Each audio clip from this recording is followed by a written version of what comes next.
মা বোন যারা এসেছেন, নবীর স্ত্রীর মতো এই চরিত্র আপনাদের থাকা লাগবে, তারপরে খাদিজার সাথে জান্নাত। আপনি নামাজ রোজা কালো বোরকা পরে জাহান্নামে যাবেন। সম্মানিতা মা বোনেরা যারা এসেছেন তাদেরকে এবার বলছি, হযরতে খাদিজাতুল কুবরা বিশ্ব নবীকে ওই দিন 5টা বিষয় শুনিয়েছিলেন ভয় না পাওয়ার কারণ হিসাবে। আপনি আপনার স্বামীকে যদি এই কথাগুলো বলতে পারেন আর আপনার স্বামীর চরিত্রের ভেতরে যদি এগুলো দেখতে পারেন, বুঝবেন ওই স্বামী হক পথে আছে। 1 নম্বরে, যেই স্বামী তার রক্তের সম্পর্কগুলো ঠিক রাখে সেই স্বামীকে দুনিয়ার কোনো ভয় পাওয়াতে পারে না।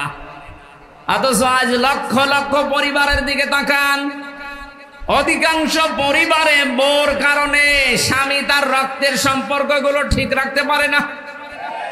এই কথা বলছেন? স্বামীর রক্তের সম্পর্ক ছিল তার ফুফুর সাথে, তার চাচার সাথে, তার ভাইয়ের সাথে, তার বোনের সাথে। এমন বউ পেয়েছে নামাজ পড়ে, রোজা রাখে, কালো বোরকা পরে, কিন্তু এগুলোর সাথে আমার আসল সম্পর্ক যেগুলো হক আদায় করা দরকার এগুলো করতে গেলে ওর আর মন পাওয়া যায় না। এমন বউ দেশে নেই। আপনি নামাজ রোজা কালো বোরকা পরে জাহান্নামে যাবেন। নবীজি জানিয়েছেন, কোন স্ত্রী লোক যদি চায় যে তার স্বামীর হায়াত আরো বেড়ে যাক, তার স্বামীর মান সম্মান, টাকা পয়সা, অর্থ সম্পদ, প্রভাব প্রতিপত্তি, ক্ষমতা দুনিয়ায় বাড়তেই থাক, তাহলে সেই মহিলা যেন সব সময় তাকিদ দেয় তার স্বামীকে, স্বামী তুমি যা করো না কেন সম্পর্কগুলো রক্তের ঠিক রাখো। কিন্তু আজ হাজারো পরিবারে এরকম মহিলা পাওয়া যাচ্ছে না, অথচ নামাজ পড়ে। এক কথা বুঝতেছেন না? মা বোন যারা এসেছেন, নবীর স্ত্রীর মতো এই চরিত্র আপনাদের থাকা লাগবে, তারপরে খাদিজার সাথে জান্নাত। আপনার স্বামীকে আপনি সব সময় তাকিদ দেবেন, সাহায্য করবেন, তুমি যা করো করো, কিন্তু নিজের স্ত্রী হয়ে আমি তোমাকে বলছি যতগুলো সম্পর্ক আছে রক্তের, আমাদের যা হয় হোক, এদের সাথে ঠিক রাখো, আল্লাহ নিজে পুষিয়ে দেবেন। সুবহানাল্লাহ বলে। 2 নম্বরে হযরতে খাদিজা বলেছিলেন, অতাহমিলুল কাল্লা, হে স্বামী কখনো আপনাকে আল্লাহ ভয় দেখাতে পারেন না, কারণ আপনি মানুষের বোঝা হালকা করে দেন। এই শব্দটা আমি এখন পর্যন্ত, এতদিন পর্যন্ত ভালো বুঝতাম না। এখন গভীরে চিন্তা ভাবনা করে দেখছি যে এর ভেতরে এত কথা খাদিজা বলেছিলেন। হে স্বামী আপনি মানুষের বোঝা হালকা করে দেন, এটা নবীর চরিত্র ছিল, তিনি বোঝা হালকা করে দিতেন। আর আমরা এমন উম্মত হয়ে দাঁড়িয়েছি, মানুষের বোঝা হালকা করা দূরের কথা, মানুষের বোঝা আরো বাড়িয়ে দিচ্ছি। 850 বছর আগে পালিয়েছিল লক্ষণ সেন, আর তার পেতাত্তা পালিয়েছে 5 আগস্টে। উনি যাওয়ার সময় বলে গিয়েছে সেনাপ্রধানকে নাকি যে যাবার পরে এমন এমন কাজ তোমরা করবা যেন এদেশ 2 মাসের বেশি টিকতে না পারে। এতটুকু বললেও হতো।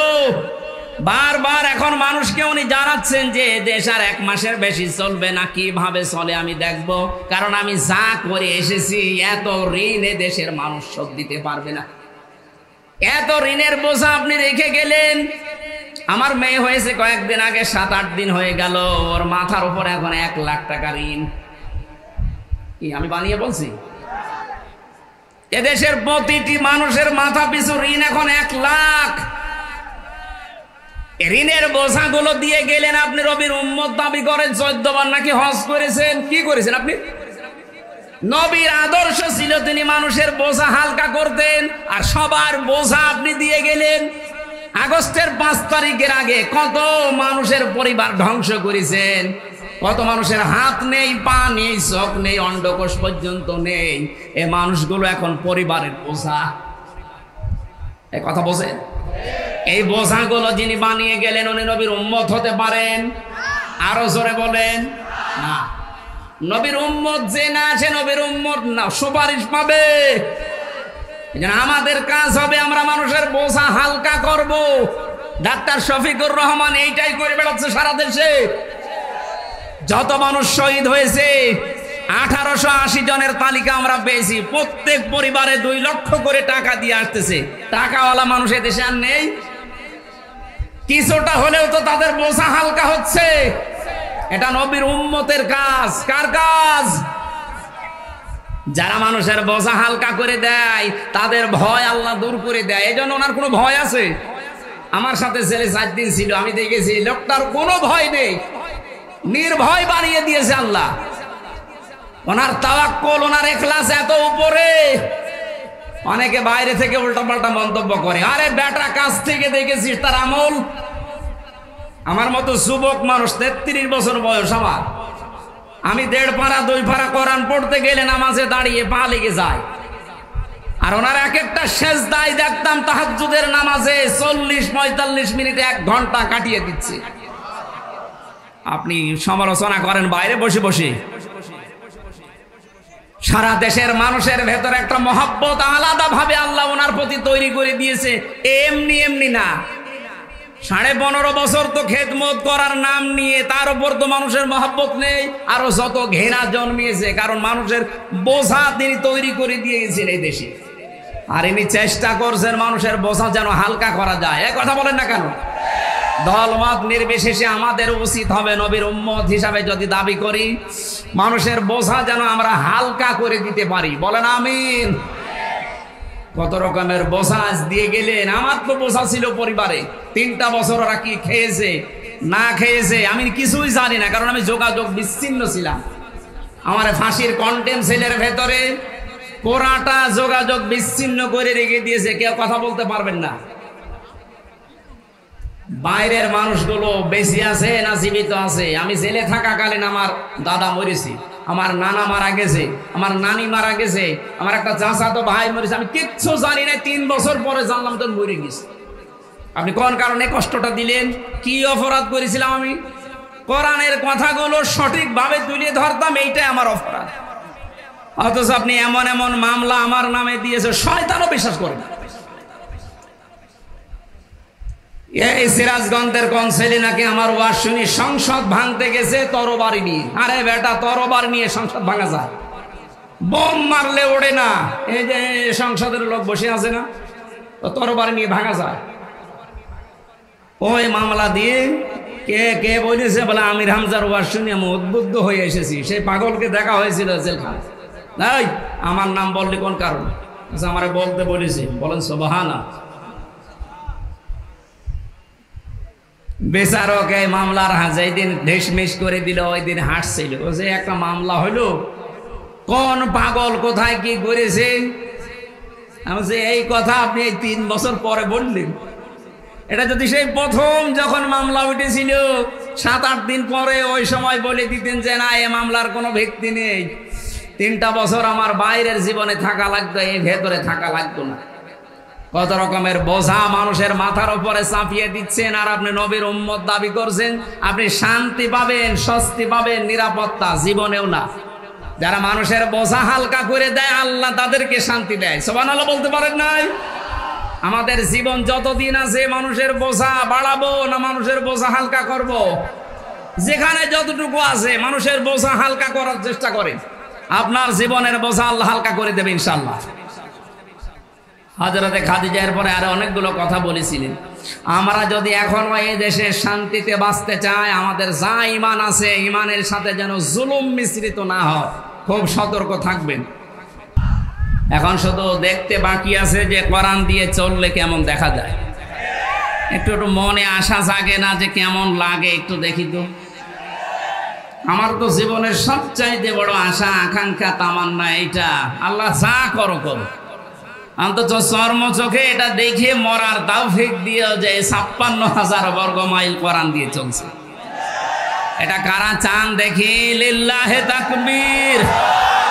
হ্যাঁ, আন্দাজ হাত তুলেন না, এটা কিন্তু সাক্ষী দেওয়া। এটার পক্ষে থাকা লাগবে, যেটা আমরা দেখতে চাই যে আসলে এটা দিয়ে চললে কেমন দেখা যায়। মক্কা মদিনায় আমি ছিলাম, আমি দেখেছি ওখানে 100 ভাগ এটা চলে না, 70 ভাগ আছে, তাই যে শান্তি পাওয়া যায়। এখানে যদি 100 ভাগ কায়েম হয়ে যায়, বাংলাদেশটা মিনি জান্নাত হয়ে যাবে। আরো জোরে বলেন। বাংলাদেশে জেনারেল যে দলগুলো আছে তাদেরকে বলছি, আমি আপনাদেরকে বাঁচাতে চাই, কারণ কোরআনের চোখ আপনার মুখে নেই, চোখে নেই, এই জন্য আপনি হয়তো অন্য কিছু দেখেন। সূরা নূরের ভেতরে আল্লাহ জানিয়েছেন আল্লাযীনা কাফারু আ'মালুহুম কাসারাবিন বিকিআতি ইয়াহসাবুহু যামআনু মাআ হাত্তা ইযা জাআহু লাম ইয়াজিদহু শাইআ ইলা আখির আয়াত। কাফেরদের চিন্তা ভাবনা ধারণা বিশ্বাসে দূরে মরিচিকা মনে করেছিল এখানে পানি আছে মনে হয়।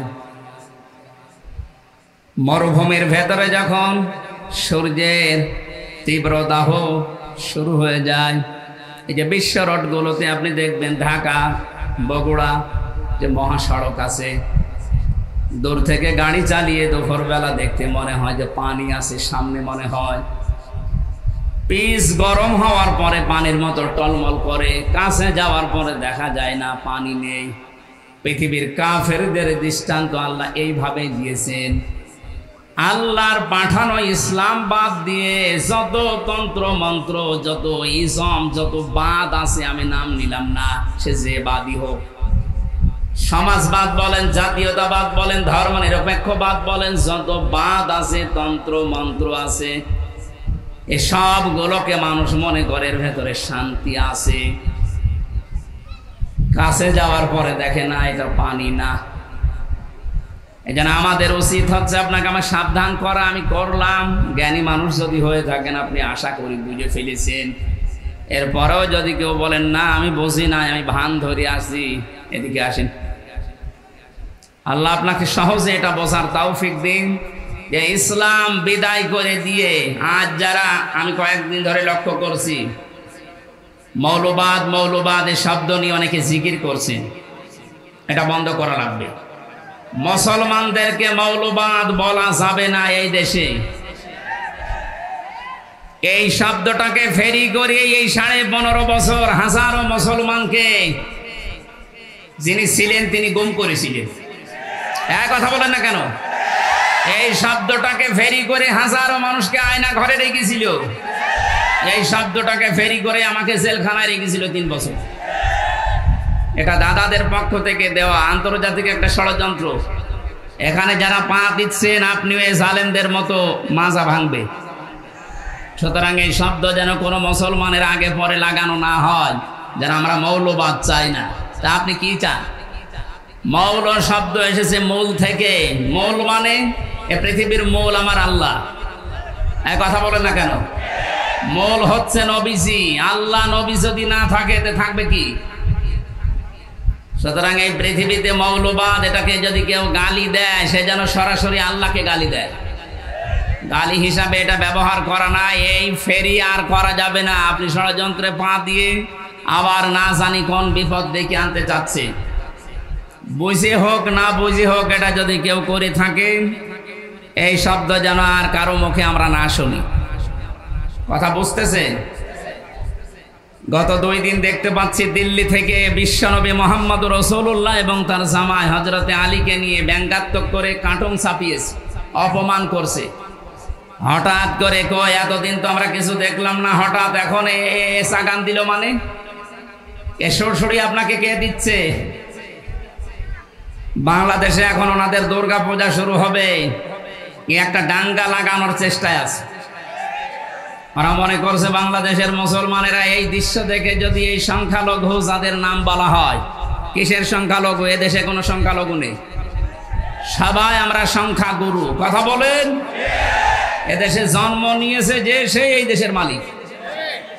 ওরা মনে করছে এই কথা তুলে দিয়ে এখন ওরা আলোচনা করবে, সমালোচনা করবে, শেষ পর্যন্ত কিছু মন্দিরে হামলা করবে। না, আমরা অত পাগল না। এদেশে যারা মুসলিম সত্যিকার অর্থে, তারা মন্দির ভাঙা তো দূরের কথা, অন্যান্য ধর্মের দেবতাকে গালি দেওয়াও কোরআন নিষেধ করেছে। এজন্য আমরা সতর্ক থাকবো, ওদের ওই সমস্ত ফাঁদে যেন আমরা পা দিয়ে আমাদের দেশকে আবার আন্তর্জাতিকভাবে টার্গেটে ফেলে না দেয়। অনেকে অতি উৎসাহী হয়ে ইসলাম মানি এই কথার ধান্দা নিয়ে কিছু কিছু কাজ এমন ভাবে দেখাচ্ছে, আন্তর্জাতিক মিডিয়া তো বসে নেই ষড়যন্ত্র করার জন্যে। ওরা কিন্তু এমন এমন কিছু কাজ করে শেষ পর্যন্ত ডক্টর মোহাম্মদ ইউনূসকে দিয়ে এই শব্দগুলো যারা ফেরি করেছিল, এই জঙ্গিবাদ, মৌলবাদ, এগুলো আবার আমাদের ঘাড়ের উপরে চাপিয়ে, আমি বাকিটা বলতে পারলাম না, দুঃখিত। এই জন্য আমরা সংক্ষিপ্ত এবং আমরা সাবধান সতর্ক থাকবো ইনশাআল্লাহ। আমি ইঙ্গিত দিয়েছি, আল্লাহ যেন আমাদেরকে বোঝার তৌফিক দেন, বলেন আমিন। যারা চাচ্ছেন এদেশে ইসলাম বিদায় করে অন্য কিছু দাঁড় করিয়ে আপনি শান্তি পাবেন না, আমেরিকা শান্তিতে নেই। কে বলেছে শান্তিতে আছে? ইসলাম যেখানে নেই সেখানে মুক্তি নেই। কথা বলেন। এক দোকানদার তার কর্মচারী রেখেছিল নাম ইসলাম। নাম কি? আর একটা মেয়ে ছিল নাম শান্তি। ইসলাম আর শান্তির মাঝে মাঝে দেখা হয়, শেষ পর্যন্ত মন দেওয়া নেওয়া হয়ে গেছে। দোকানদার টের পেয়ে ডাক দিয়ে বলছে, বেটা তুমি গরিব মানুষ, আমার বাড়িতে কাজ করে খাও, আমার দোকানের কর্মচারী আর আমার মেয়ের দিকে নজর দিয়েছো, আচ্ছা করে পিটিয়েছে। ইসলাম মনে মনে ভাবতেছে, মালিক আমার মেয়ের সাথে মিল করার কারণে আমারে মারধর করলে, এই শান্তি কতদিন তোমার বাড়ি থাকে আমি না দেখে দম নেব। স্টেশনে বগুড়া এসে কল দিয়েছে, শান্তি তুমি কোথায়? বলছে বাড়িতে। সাজগোজ করে চলে আসো, আজকে পালানো লাগবে। ইসলামের কথা মতো শান্তি সব কিছু নিয়ে পালিয়েছে। সকালবেলা এই লোকটা রাস্তায় দৌড়াচ্ছে আর এলাকার মানুষকে বলছে, আমার শান্তি গেল কোথায়? লোকজন বলছে, শান্তি গেল কোথায় মানে? যে আমার মেয়ে শান্তিকে আমি খুঁজে পাচ্ছি না। লোকজন ডাক দিয়ে বলে, বেটা তোমার দোকানের সে কর্মচারী ইসলাম কোথায়? ওকে তো আমি মারধর দিয়ে বের করে দিয়েছি। মানুষজন বলে, তুমি কি মাথা খারাপ না পাগল? ইসলাম মারধর ধরে বের করে দিলে এখন শান্তি তালাশ করো? ইসলাম যেখানে আছে শান্তি ওখানে আছে। এইটা আজ যারা বের করে দিতে যাচ্ছেন, এইটা বের করে দিলে এতে আর কিছু থাকবে না। কারণ এখানে ৯৬% মুসলমান। কত ভাগ? নামাজ কালাম কম পড়তে পারি, কিন্তু আল্লাহ রসুলের বিরুদ্ধে আমরা এই দেশে অন্তত ৯৬% মানুষের কেউ নেই। কথা বলে ঠিক কিনা? আল্লাহ আমাদেরকে সম্মতি দিন, বলেন আমিন। কোরআনে কারীম থেকে আমরা সূরা আনআমের ৮০, ৮১, ৮২ এই আয়াতগুলো তিলাওয়াত করেছি। আমি এত লম্বা কথা কোনো জায়গায় বলি না, বেশি হয়ে গেছে। আজকে সংক্ষেপ করছি আলোচনাটা, শুধু শিক্ষাগুলো নিয়ে আসার জন্য। খুব খেয়াল করে শুনবে। আল্লাহ রাব্বুল আলামিন হযরত ইব্রাহিম আলাইহিস সালামের এবং তার বাবার কিছু কাহিনী এখানে তুলে ধরেছেন। শিরিক এবং ঈমান, এটা সেই পৃথিবীর লগ্নের পর থেকে আরম্ভ হয়েছে এই দুইটার সংঘর্ষ। কোন মানুষ যদি শান্তি, স্বস্তি, নিরাপত্তা চায়, সে যেন তার বিশ্বাসের সাথে অন্য কিছুকে যোগ না করে। এটা যারা যোগ করেছে, যুগে যুগে তাদের শান্তি, স্বস্তি, নিরাপত্তা হারিয়ে গেছে। আর যারা তাদের ঈমানের সাথে জুলুমকে, শিরিককে মিশ্রিত করেনি, আল্লাহ তাদেরকে শান্তিতে রেখেছে। যে মানুষগুলো আজ আল্লাহর বিধানের সাথে, আল্লাহর শক্তির সাথে, পাওয়ারের সাথে অন্য কাউকে শরিক করে বুক ফুলিয়ে বেড়ানোর চেষ্টায় আছেন, আপনি কি মনে করেন? আপনি বাতিলের পক্ষে, আল্লাহর বিরুদ্ধে অবস্থান নিয়ে কোনো ভয় নেই, চিন্তা নেই, আর আমি আল্লাহর পক্ষে অবস্থান নিয়ে ভয় করব, আপনি এই কথা মনে করেন? আল্লাহ ওইটা আমাদেরকে শুনিয়েছেন। রব্বুল আলামিন বলেন, কাইফা আখাফু মা আশরাকতুম ওয়ালা তাখাফুনা আন্নাকুম আশরাকতুম বিল্লাহি মা লাম ইউনাজ্জিল বিহি আলাইকুম সুলতানা। ১৫০০ বছর আগে আয়াতটা নাযিল হয়েছে। আমি আয়াতের তাফসীর যখন পড়ি, আমার মনে হয় বাংলাদেশ দেখি আল্লাহ এই মাত্র নাযিল করেছে। এদেশে বহু মানুষ আজ ইসলামপন্থী যারা, এদের কথাগুলো তারাও বোঝে, তারাও দেখে এদের কাজ কারবার। দেখার পরেও মানুষগুলো না দেখার মনে হয় ভান করে থাকে। এরা চায় আল্লাহর একাত্মবাদ, আল্লাহর ওয়াহাদানিয়াতকে দেশে প্রতিষ্ঠা করতে। আর মানুষগুলো আল্লাহর বিপক্ষে অবস্থান নিয়ে, আল্লাহর আইনের বিপক্ষে নতুন আইন তৈরি করে শিরিক করে আর মুখ ফোলাতে। আল্লাহ তাআলা নবীজিকে দিয়ে বলাচ্ছেন, হে নবী আপনি এই কথাটা মানুষকে জানানো। কাইফা আখাফু, কেমন করে আমি ভয় করি, মা আশরাকতুম, যা তোমরা শরীক করো, ওয়ালা তাখাফুনা আন্নাকুম আশরাকতুম বিল্লাহ, তোমরা আল্লাহর সাথে শরীক করে তার সাথে অংশীদার স্থাপন করে ভয় করো না। আর আমরা আল্লাহর একত্ববাদে দুনিয়ায় প্রতিষ্ঠা করতে গিয়ে ভয় পাবো কোন কারণে? তোমাদের পক্ষে কোনো দলিল নেই, সব মন গড়া কথা। আর আমি যেটা করতে চাই এটার পক্ষে আমার আল্লাহর পক্ষ থেকে দলিল আছে। শান্তি, স্বস্তি, নিরাপত্তা এইটা দেওয়ার একচ্ছত্র মালিকানা দুনিয়ার কেউ না। কার বলেন তো?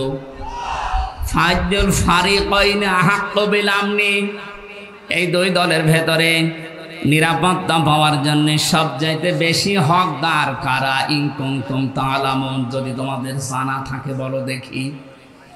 এ প্রশ্ন ছুড়ে দিয়ে আল্লাহ নিজেই জবাব দিচ্ছেন, আল্লাযীনা আমানু ওয়া লাম ইয়ালবিসু ঈমানাহুম বিযুলমিন উলাইকা লাহুমুল আমনু ওয়া হুম মুহতাদুন। এই পৃথিবীতে শান্তি, স্বস্তি, নিরাপত্তা এই শব্দটা তাফসিরে বারবার আমি লেখা পেয়েছি, এজন্য উচ্চারণ করছি। তামাম দুনিয়ার মানুষ কিন্তু এইটাই চায় যে আমি শান্তিতে থাকতে চাই, আমি স্বস্তি চাই, আমি নিরাপত্তা চাই। আল্লাহ বলেন এটা আমি শুধুমাত্র নির্ধারিত করে দিলাম তাদের জন্যে যারা দুনিয়ায় ঈমান আনে। জোরে বলেন সুবহানাল্লাহ। প্রশ্ন আসতে পারে, আমার তো ঈমান আছে তারপর আমি শান্তি পাই না কেন? না, ঈমান যদি কেউ আনে, পরবর্তী শব্দ হচ্ছে ওয়ালাম ইয়ালবিসু ঈমানাহুম বিযুলমিন, সেই লোকটা যেন তার ঈমানকে জুলুমের সাথে মিশ্রণ না করে। আজ এই 15.5 বছরের দিকে আমরা তাকিয়ে দেখছি, অনেক উন্নয়ন আমাদের চর্মচোখে দেখানোর চেষ্টা চালানো হয়েছে, কিন্তু মানুষগুলো ঈমানের সাথে জুলুমকে, শিরককে মিশ্রিত করার কারণে আল্লাহ শান্তি, স্বস্তি, নিরাপত্তা সব উঠিয়ে নিয়েছে। আমার কথার অর্থ বোঝেন? সুতরাং আমাদের ঈমান আছে তখন আমরা শান্তি পাবো, যে সময় আমাদের ঈমানের সাথে নিরাপত্তা, স্বস্তি ফিরে আসবে, ওই সময় আমাদের ঈমানের সাথে যখন জুলুম মিশ্রিত না হবে। 15.5 বছরে যে প্রকার জুলুম হয়েছিল তার একটু বাস্তব উদাহরণে আয়না ঘরটা। দুনিয়ার আমি কিচ্ছু বাদ, সব কিছু বাদ দিয়ে দিলাম, শুধু এতটুকু যদি আপনার বিবেক থাকে ভাবেন তো, একটা মানুষকে 1 দিন 2 দিন 5 দিন না, একটা জীবিত মানুষকে 8 বছর মাটির নিচে 3.5 হাত ঘরের ভেতরে, কোনো আলো বাতাস, কোনো শব্দ নেই সেখানে। আমি নিজেও 10 দিন ছিলাম। 8টা বছর মানুষকে ওখানে রেখে দিয়েছে, যার ইশারায় যে মানুষগুলো এর সাথে জড়িত। মাঝে মাঝেই ভাবতাম, আল্লাহ যারা আমাদেরকে পাহারা দিয়ে গেল, এরা বাড়িতে যে ঘুমায় কি করে? এত বড় ভয়ঙ্কর, এত বড় কঠিন জায়গায় ওরা তো দেখে গেল, পাহারা দিয়ে গেল। আমার সাথে একজন ছিল জেলখানায়, মুফতি ফখরুল ইসলাম। উনি আমার মাঝে মাঝে বলতো, হামজা ভাই, আমার যখন এই আয়না ঘরে নিয়ে যায়, এই পায়ের ভেতর দিয়ে আমার হাত লাগিয়েছে, পায়ের ভেতর দিয়ে হাত লাগিয়ে সামনে যে লোহার রড দেওয়া ছিল, এই খাঁচা, লোহার এই খাঁচার সাথে হাত দিয়ে সামনে আমারে তালা লাগিয়ে দিয়েছে। 1টা 2টা দিন না, 3 মাস একাধারে এইভাবে রেখেছে। তাও 24 ঘন্টা শুধু 1.5 মিনিট 2 মিনিট সময় দিত টয়লেট করার। খাবার জাতি তোমাদের যে মনে হচ্ছে খাবার কেউ মাখিয়ে দিয়েছে।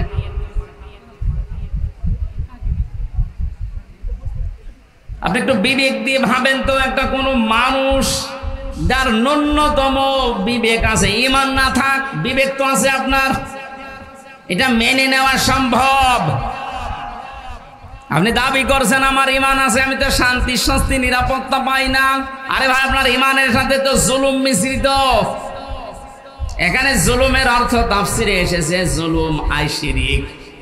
যাদের ঈমানের সাথে জুলুম মিশ্রিত থাকবে, শিরিক মিশ্রিত থাকবে, তাদের জীবন থেকে আল্লাহ শান্তি তুলে নেবে, স্বস্তি বাদ দিয়ে দেবে, নিরাপত্তা আল্লাহ নিজে তুলে নেবে। বলেন না?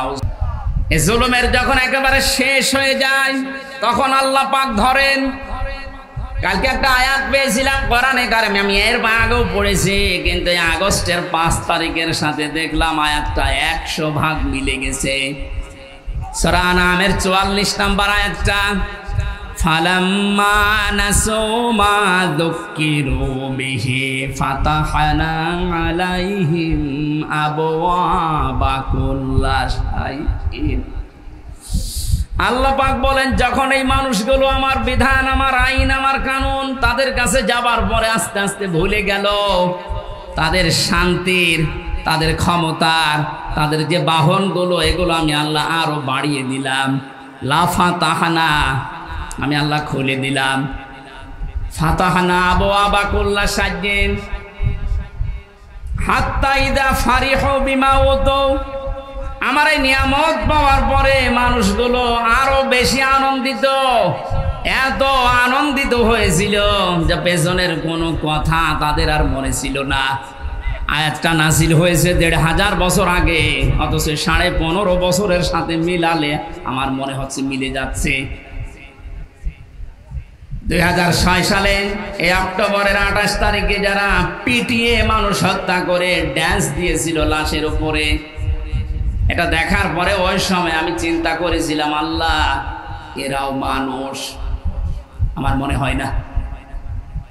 কোন জায়গা থেকে যেন একবার তাফসির মাহফিল শেষ করে বাড়ি যাচ্ছিলাম, বাসের পেছনে ছিলাম বসা, ড্রাইভারের মাঝখানে দেখলাম রাস্তায় একটা কুকুর পড়ে আছে মরি।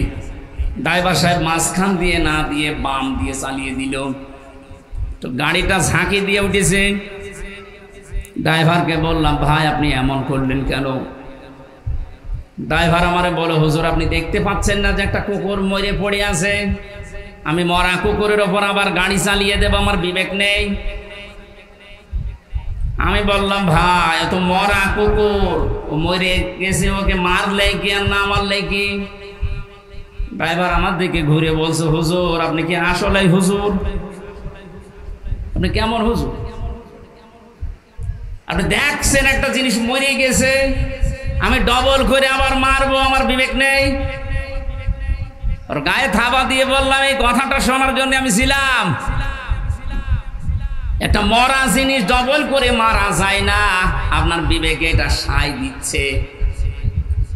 অথচ বাস্তবতায় দেখেন, এই দেশে অনেক মানুষকে আমরা দেখেছি জীবিত মানুষ পিটিয়ে মারার পরে লাশের উপরে ড্যান্স দিচ্ছে।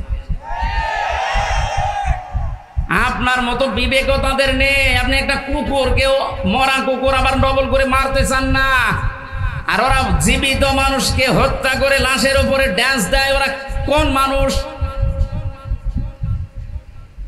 এটা দেখার পরেই ভেবেছিলাম, না আল্লাহ এরকম এত বড় নৃশংস কাজ যারা করতে পারে তাদেরকে আল্লাহ দুনিয়ায় কোনোদিন শান্তি দেবে না। ক্ষমতা পাওয়ার তাদের হাতে আল্লাহ দেওয়া সম্ভব না, কিন্তু দেখলাম না, ঠিক 2 বছর পর আল্লাহ তাদেরকে 9 সালে দিয়েছে। কথা বলেন না কেন? দিল 9 বছর, 5 বছর পরে মনে করলাম 13 সালে যা কেমন হয় পড়ে যাবে, তো না, 13 সালের পরে দেখি না 18 সালে আবার আল্লাহ ওদেরকে দিয়েছে। 18 সালের পরে মনে করলাম না, আর টেকা সম্ভব না। শেষ পর্যন্ত দেখলাম 24 সালে আবার আল্লাহ ওদেরকে দিয়েছে। কথা বলছে না কেন? আল্লাহ রাব্বুল আলামিন বলেন, মানুষ যখন আমার বিধান ভুলে গিয়ে তাদের মন মতো কাজ করতে গিয়ে জুলুমের একেবারে সর্বশেষ সীমা পার হয়ে যায়, ফাআখাযনাহুম বাগতাতান, আমি হঠাৎ করে তাদেরকে এমন ভাবে পাকড়াও করি তারা দিশেহারা হয়ে যায়। 1500 বছর পরে 2024 সালের 5 আগস্টের দিকে তাকান, 100 ভাগ আয়াতটা মিলে যাচ্ছে। কোন স্মরণ ছিল আল্লাহর কথা? যার ন্যূনতম স্মরণ থাকবে আল্লাহর ভাষা যে আমাকে কিন্তু জবাব দেওয়া লাগবে, সে কোনোদিন আয়না ঘরের দায়িত্ব পালন করে সে খাবার খেতে পারে না। জেলখানায় আমাদের সাথে দায়িত্ব যারা পালন করেছে তারাও যে বাইরে যে খাবার খেত কি করে, আমার বিশ্বাস হয় না। আলেমদের সাথে যা আচরণ করতো ভেতরে, অন্য মানুষের কথা তো বাদই দিলাম, আল্লাহর আয়াতগুলো আল্লাহর বিধানগুলো পুরাটা ভুলে গিয়েছিল। ইন্নামা নুমলি লাহুম লিয়াজদাদু ইসমা, মানুষের পাপের বোঝা যখন পরিপূর্ণ হয়ে যায়, ওয়ালাহুম আযাবুম মুহিন, তখন আল্লাহ অপমানজনক শাস্তি তার উপরে ফেলে দেয়। এত অপমান আল্লাহ পৃথিবীর ইতিহাসে কাউকে করেছে বলে আমার মনে হয় না। সে অপমান করেছে কালামানিককে। কলার পাতায় শুয়েছে, বিসি উড়ে গেছে, কথা বলে না। আমার তো ১৫০০ বছরের ইতিহাস, আমি যতটুকু পড়ি, কাউকে এত বড় অপমান করেছে বলে আমার মনে হয় না। এর সাথে আল্লাহ কি করবে?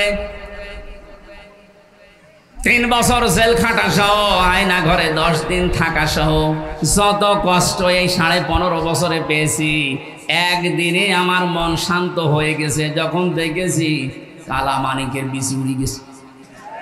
আমার আর কিচ্ছু চাওয়ার নেই, আল্লাহর কাছে সব চাওয়া শেষ।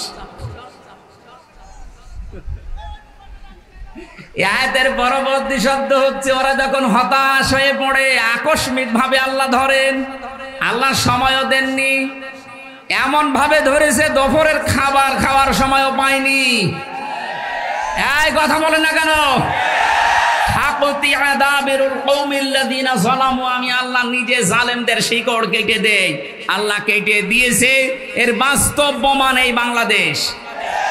কোন জালেমের এখন ক্ষমতা আছে মাথা চাড়া দিয়ে ওঠা? শয়তান শয়তানি করার জায়গা পাচ্ছে না। মাঝে মাঝে ওই দেশ থেকে কল রেকর্ড ফাঁস করছে, মনে করছে দেশের মানুষ বোকা, কিছু বোঝে না। আরে ভাই, নিজে কল করে একজনকে দিয়ে, নিজে রেকর্ড করে, নিজে আবার কথাবার্তার ওগুলো মানুষের কাছে পাঠায়। এই ধান্দাবাজি, এই প্রতারণা কিন্তু এদেশের মানুষ বুঝে ফেলেছে। আপনি যার সাথে মোবাইলে কথা বলছেন, কোন নাম করা মানুষের সাথে তো কথা বলতে দেখি না। কোথায় কোন অসপড়া গায়ে কোন কে, তার পরিচয় কেউ জানে না। তার সাথে আগে থেকে লিঙ্ক করে কথাগুলো কি বলা লাগবে সব সেট করে রাখে। ওই কথাগুলো নিজে 3-4 মিনিট বলার পরে ওইটা আবার এডিটিং করে কল রেকর্ড ছেড়ে দিচ্ছে, মানুষ যেন ভয় পায়। গোপালগঞ্জে সেই দিন শুনলাম এক লোকের জন্মদিন নাকি পালন করতে দেয়নি। জারি হোক, এই জন্য ওসি সাহেব যারা জন্মদিন পালন করার জন্য গেছে তাদেরকে নিষেধ করেছে, না, এই জন্মদিন পালন করা যাবে না, কারণ এটা ইসলামের নেই। কারো জন্মদিন মৃত্যুদিন পালন করা লাগবে, ইসলামে আছে। ওসি সাহেব আল্লাহর ঘোষণা রসুলের ঘোষণা অনুযায়ী কাজ করেনি। এটা দেখলাম উনি ওখানে জানাচ্ছে মায়ের কাছে যে মা এই হচ্ছে। উনি ওখান থেকে বুদ্ধি দিচ্ছে, ওসি সাহেবের নাম লিস্ট করে রাখো, আমি যদি কোনোদিন আসি ওকে আমি দেখে নেব, তুমি আসো। বড় আশা করে আসে যে উনি চট করে ঢুকে পড়বে আর দেশের মানুষ ফট করে আয়না ঘরে ঢুকিয়ে দেবে। আমার যতটুকু বিশ্বাস, এই দেশের 18 কোটি মানুষ যদি ওনাকে মাফ করে দেয়, ব্যারিস্টার আরমানের বউ জীবনও মাফ করবে না। আমার ওই ছোট মেয়ে ফারিহা জান্নাত তো মাফ করবে না। কোন অপরাধ ছিল? আমার তো কয়েকদিন আগে দেখলাম মামলাগুলো সব খালাস করে দিয়েছে। তার মানে বিচারক কর্তৃক, আদালত কর্তৃক প্রমাণিত যে আমার কোনো দোষ নেই, যে মামলা দিয়েছিল আমি নির্দোষ। আমি চাই এই দেশে যে মানুষগুলোকে দিয়ে জুলুম করানো হয়েছে, মামলার আয়ু থেকে শুরু করে একেবারে ওই পালানো পর্যন্ত,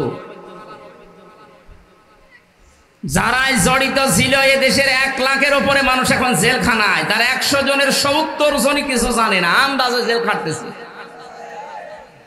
যারা 2 বছর 5 বছর 10 বছর পরে নিরপরাধ প্রমাণ হয় যে কোনো দোষ নেই, তখন ছেড়ে দেওয়া লাগে। সুতরাং এই মানুষগুলো আমি চাই, যারা এই জুলুমের সাথে জড়িত, একটা মানুষকে জেলে দিলে তার পরিবারের সব ধ্বংস হয়ে যায়। আমার 2টা মেয়ের খোঁজ 3 বছরে কে নিয়েছে? আমার ম্যাডামের, আমার মা বাবার।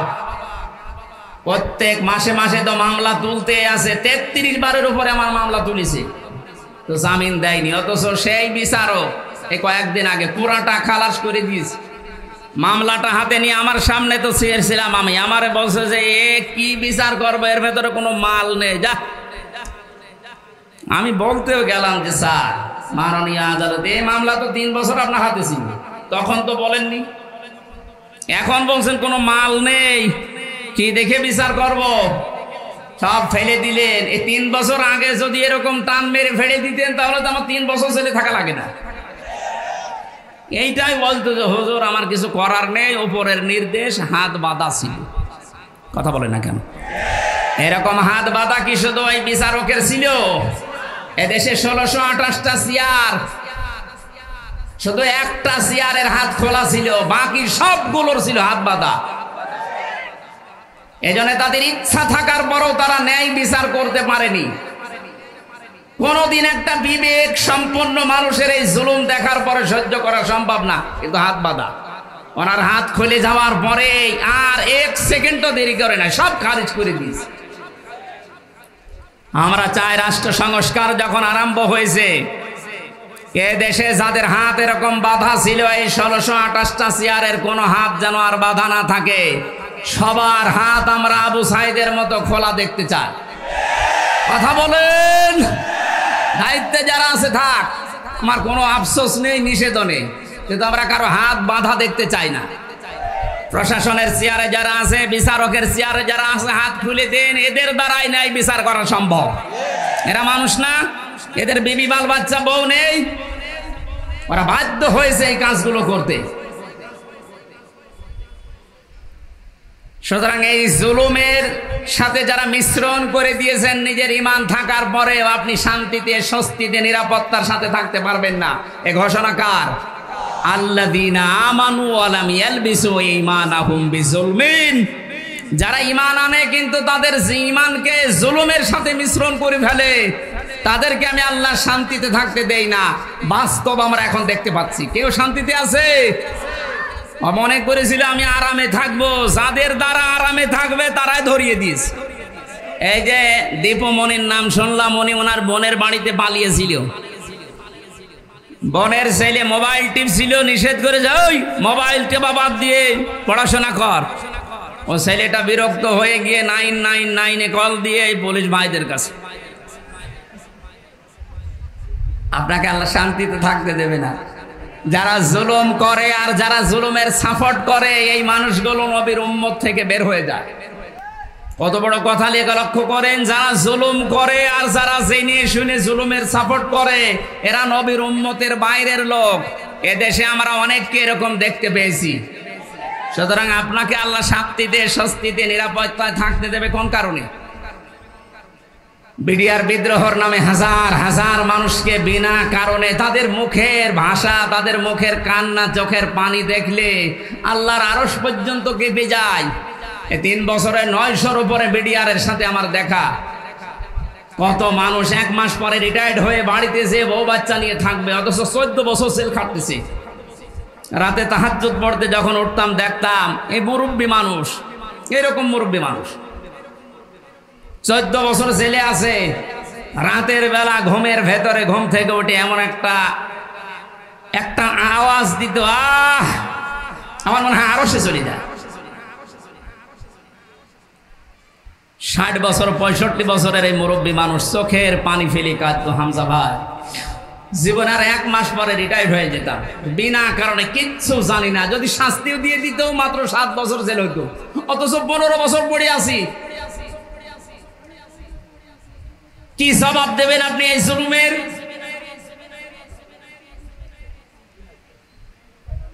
জালেম এই শব্দটা শুনলে আমার ভয় লাগে, কারণ জালেমরা হামজার টার্গেট না। আমির জামাত ডাক্তার শফিকুর রহমান ঘোষণা দিয়েছেন আমরা মাফ করে দিলাম, কিন্তু ভিকটিম যারা জুলুমের শিকার, তারা যদি কিছু করে আমরা কিছু বলতে পারবো না, কারণ তারা এই জালেমরা আল্লাহর মামলার আসামি। জালেমরা মামলার আসামি কার? এটা তো আমি বানালাম নাকি? সূরা শুরা 42 নম্বর আয়াত 25 নম্বর পারার 6 নম্বর পৃষ্ঠার 13 নম্বর লাইনে আছে। আমি যত তাফসীর পড়েছি বিশ্ববিদ্যালয়ে থাকাকালীন, সব মুফাসসির আয়াতের ব্যাপারে একমত। খুব ভালো করে শুনেন। ইন্নামাস সাবিলু আলাল্লাযীনা ইয়াযলিমুনান নাস। অবশ্যই আমি আল্লাহ মামলা দায়ের করব। এই এদিকে তাকান। অবশ্যই আমি আল্লাহ মামলা দায়ের করব তাদের বিরুদ্ধে যারা মানুষ হয়ে মানুষের উপরে জুলুম করেছে। এই আয়াতটা বাংলাদেশের সাথে মিলান। আমার তো মনে হয় অনেকের জীবনে এটা মিলে যাচ্ছে। কোন কারণে কিচ্ছু জানে না, লোকটা ঘুমিয়ে আছে ঘরে, ঘুম থেকে উঠে যাচ্ছে জেলখানায়। কি গো, গাছ কেটেছিস? অথচ গাছ কাটা কি ও কিছুই জানে না। এরকম মিথ্যা মামলা দেশে ছিল না? আরো আসতে বলেন। এই বিষয়গুলো আমি নিজে জানতাম না, জেলখানায় 3টা বছরে ধাপে ধাপে দেখেছি, তাই বলছি। বললাম না 100 জনের 70 জন মানুষ অন্তত কিছু জানে না। জেলে ঘুমিয়ে আছে, পরের দিন আবার ঘুম ভাঙার পরে কোথায় গো? বাড়িতে। কেন? কিছুই জানে না। মাঝখান থেকে পরিবারের কাছ থেকে 1.5-2 লাখ টাকা নিয়ে আল্লাহর ওলি জামিন করিয়ে দিয়েছে। এই জুলুমের শেষ কোথায়? আপনি কি জবাব দেবেন আল্লাহর কাছে?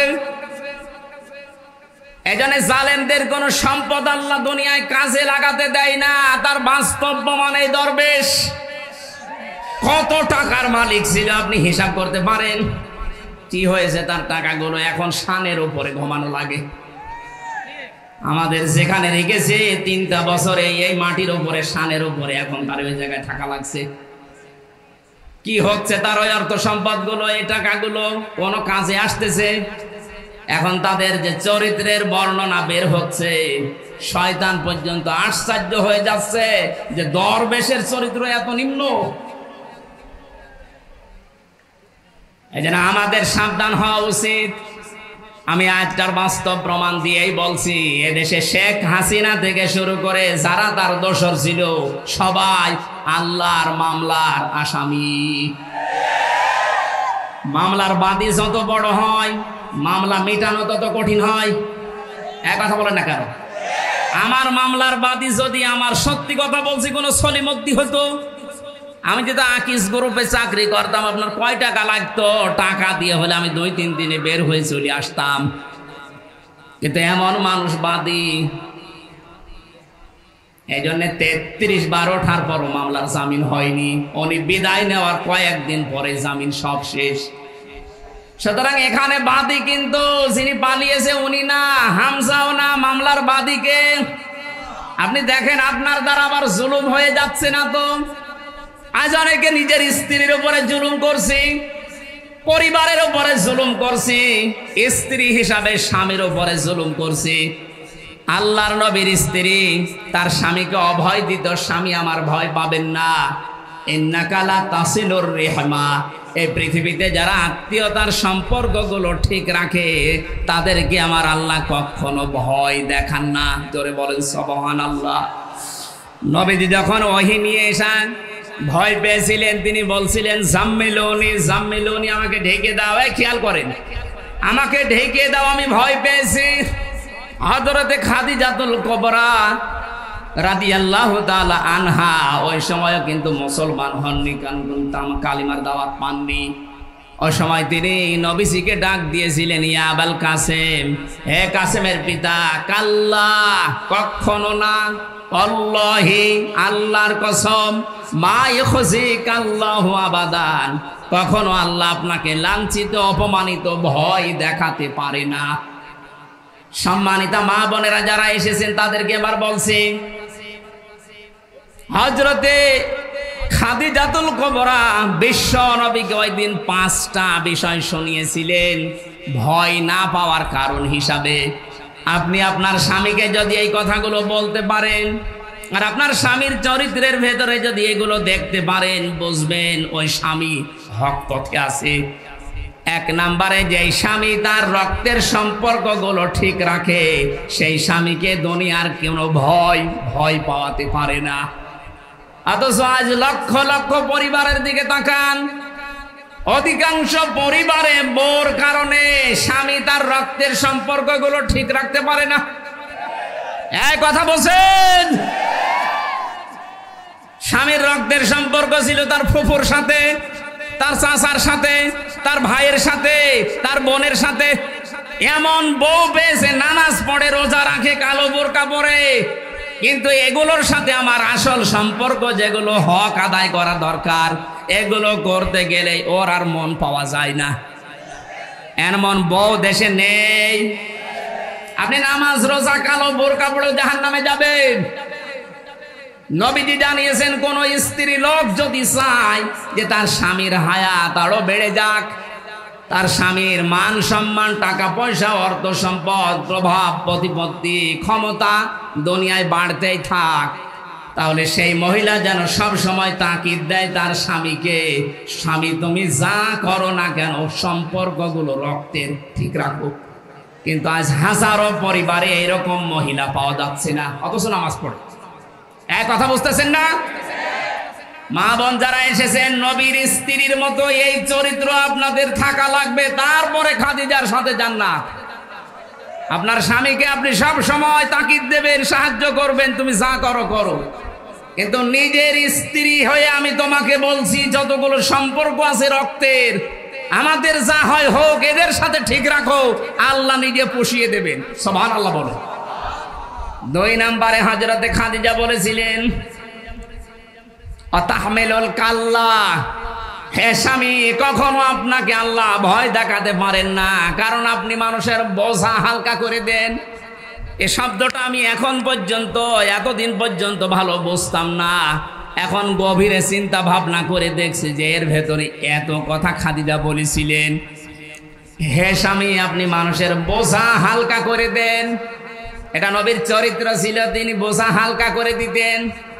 আর আমরা এমন উম্মত হয়ে দাঁড়িয়েছি মানুষের বোঝা হালকা করা দূরের কথা, মানুষের বোঝা আরো বাড়িয়ে দিচ্ছি। 850 বছর আগে পালিয়েছিল লক্ষণ সেন, আর তার পেতাত্তা পালিয়েছে 5 আগস্টে।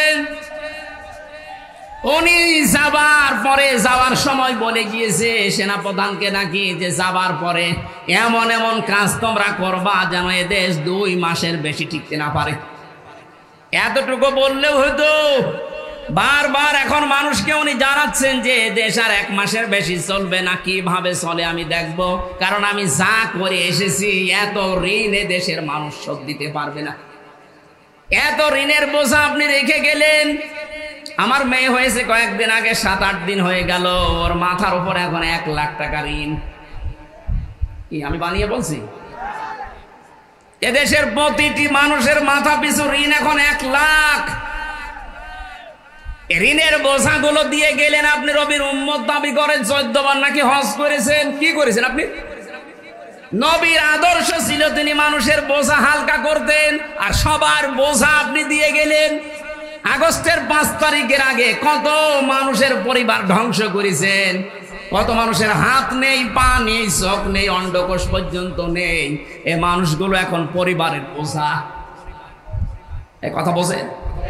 এই বোঝাগুলো যিনি বানিয়ে গেলেন উনি নবীর উম্মত হতে পারেন? আরো জোরে বলেন না। নবীর উম্মত যে না, সে নবীর উম্মত না, সুপারিশ পাবে। আমাদের কাজ হবে আমরা মানুষের বোঝা হালকা করব। ডাক্তার শফিকুর রহমান এইটাই করে বেড়াচ্ছে সারা দেশে। যত মানুষ শহীদ হয়েছে 1880 জনের তালিকা আমরা পেয়েছি, প্রত্যেক পরিবারে 2 লক্ষ করে টাকা দিয়ে আসতেছে। টাকাওয়ালা মানুষ দেশে আর নেই, কিছুটা হলেও তো তাদের বোঝা হালকা হচ্ছে। এটা নবীর উম্মতের কাজ। কার কাজ?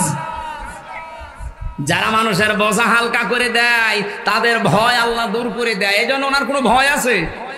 আমার সাথে ছেলে 4 দিন ছিল, আমি দেখেছি লোকটার কোনো ভয় নেই, নির্ভয় বানিয়ে দিয়েছে আল্লাহ।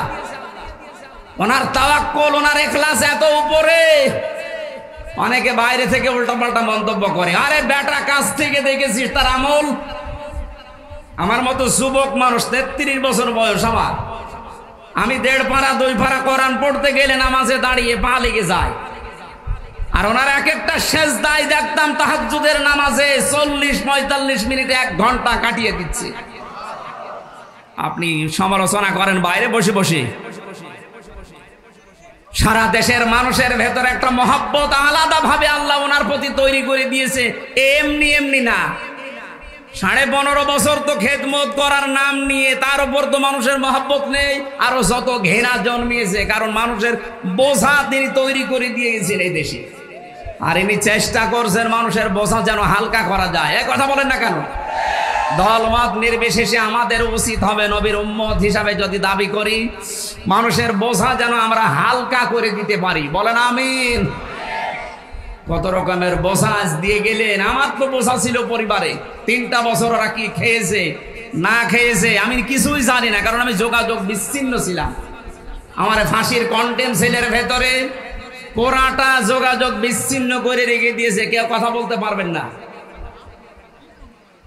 বাইরের মানুষগুলো বেঁচে আছে না জীবিত আছে। আমি জেলে থাকাকালীন আমার দাদা মরেছে, আমার নানা মারা গেছে, আমার নানি মারা গেছে, আমার একটা চাচাতো ভাই মরেছে, আমি কিচ্ছু জানি না। 3 বছর পরে জানলাম তো মরে গেছে। আপনি কোন কারণে কষ্টটা দিলেন? কি অপরাধ করেছিলাম আমি? কোরআনের কথাগুলো সঠিকভাবে তুলে ধরতাম, এইটাই আমার অপরাধ। অথচ আপনি এমন এমন মামলা আমার নামে দিয়েছে, শয়তানও বিশ্বাস করে না। এই সিরাজগঞ্জের কোন ছেলে নাকি আমার ওয়াজ শুনি সংসদ ভাঙতে গেছে তরবারি নিয়ে। আরে বেটা, তরবারি নিয়ে সংসদ ভাঙা যায়? বোম মারলে ওড়ে না। এই যে সংসদের লোক বসে আছে না, তরবারি নিয়ে ভাঙা যায়? ওই মামলা দিয়ে কে কে বলেছে? বলে আমির হামজার ওয়াজ শুনি আমি উদ্বুদ্ধ হয়ে এসেছি। সেই পাগলকে দেখা হয়েছিল জেলখানা। এই আমার নাম বললি কোন কারণ? আমার বলতে বলেছি। বলেন সুবহানাল্লাহ। বেচারক এই মামলার যেদিন ঢেসমেশ করে দিল ওই দিন হাসছিল, যে একটা মামলা হইল, কোন পাগল কোথায় কি করেছে। আমি যে এই কথা আপনি 3 বছর পরে বললেন, এটা যদি সেই প্রথম যখন মামলা উঠেছিল 7-8 দিন পরে ওই সময় বলে দিতেন যে না, এই মামলার কোনো ভিত্তি নেই, 3টা বছর আমার বাইরের জীবনে থাকা লাগতো, এই ভেতরে থাকা লাগতো না। কত রকমের বোঝা মানুষের মাথার উপরে চাপিয়ে দিচ্ছেন, আর আপনি নবীর উম্মত দাবি করছেন। আপনি শান্তি পাবেন, স্বস্তি পাবেন, নিরাপত্তা জীবনেও না। যারা মানুষের বোঝা হালকা করে দেয় আল্লাহ তাদেরকে শান্তি দেয়। সুবহানাল্লাহ বলতে পারেন নাই? আমাদের জীবন যতদিন আছে মানুষের বোঝা বাড়াবো না মানুষের বোঝা হালকা করব? যেখানে যতটুকু আছে মানুষের বোঝা হালকা করার চেষ্টা করেন, আপনার জীবনের বোঝা আল্লাহ হালকা করে দেবে ইনশাআল্লাহ। হযরতে খাদিজার পরে আরো অনেকগুলো কথা বলেছিলেন। আমরা যদি এখনো এই দেশে শান্তিতে বাঁচতে চাই, আমাদের যা ঈমান আছে ঈমানের সাথে যেন জুলুম মিশ্রিত না হয়, খুব সতর্ক থাকবেন। জুলুমের এখানে অর্থ হচ্ছে শিরিক। শিরিক যেন মিশ্রিত না হয়। উলাইকা লাহুমুল আমনু ওয়া হুম মুহতাদুন। আল্লাহ পাক বলেন এই মানুষগুলো, এইভাবে আল্লাহ দেখিয়েছেন, যারা তাদের ঈমানের সাথে জুলুম মিশ্রণ করবে না, শিরিক মেশাবে না, এই মানুষগুলোকে আমি আল্লাহ নিজে শান্তি দেব। আর এরাই হচ্ছে হেদায়েত প্রাপ্ত বান্দা বান্দি। জোরে বলেন আমিন। আল্লাহ এই বাস্তবতা আমরা যেন দেখতে পারি, তার পক্ষ থেকে শান্তি, স্বস্তি, নিরাপত্তা নিয়ে যেন এই দেশে বসবাস করতে পারি, সেই তৌফিক দান করুন। আমিন। আল্লাহুম্মা আমিন। লা ইলাহা